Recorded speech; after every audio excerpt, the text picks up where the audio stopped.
संगति बनती भली, होई ही सुजन मन भावनी।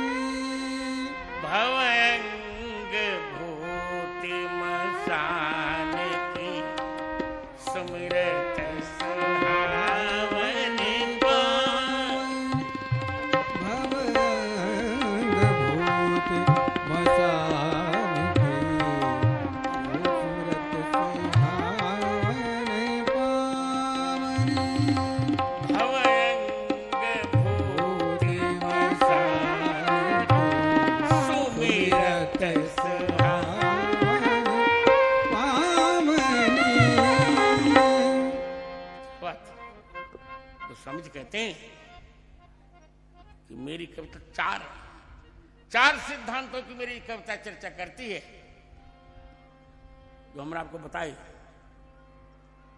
4 लीलाओं की चर्चा, बाल लीला, विवाह लीला, रण लीला और राज्य लीला, और 4 उपासना, 4 पद्धतियों की चर्चा, ज्ञान की चर्चा, उपासना की चर्चा। ये तो लड़के नहीं कि सुनने देंगे भाई, इनको देखो रोको माता। ज्ञान की चर्चा, उपासना की चर्चा, कर्मकांड की चर्चा और प्रपत्ति शरणागत की चर्चा। भवयंग भूति मसान की, सुमिरत सुहावनी पावन। भवंग भूति मसान की, सुमिरत सुहावनी पावनी। भवयंग अंग भूति मसान की, चक्कर है। सुहावनी पावनी। भगवान के 4 गुणों की चर्चा कर रहे हैं गोस्वामी जी इस कविता में। शक्ति, शील, सौंदर्य और ऐश्वर्य, 4 की चर्चा। आलोचक लोग तो शक्तिशील, सौंदर्य, तिराम का, तो ऐश्वर्य कहां जाएगा? भगवान के 4 गुणों की चर्चा, भगवान राम के शक्ति की चर्चा, शील की चर्चा, सुंदरता की चर्चा और ऐश्वर्य की चर्चा। राजीव नयन धरे धनुषायक, भगत विपति भंजन सुखदायक।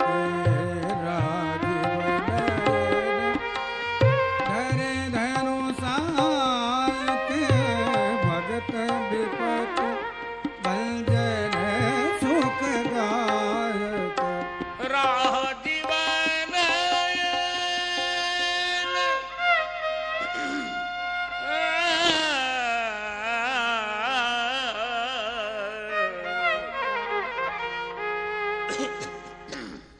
गोस्वामी जी कहते हैं कि भगवान राजीव नयन है। यही राम जी का लक्षण है। रामो राज, कोई कहे किन नाम रामत्वम, राम कहते किसे हैं? तो सत्य प्रभु से तुम्हारे रामो राजीव लोचन, लक्षण किया राजीव लोचनत्व सती, रामत्व सती, महाविष्णुत्वम रामत्वम। राजीव लोचन होकर जो सबको रमाते हैं, ऐसे महाविष्णु को राम कहते हैं। क्या बात!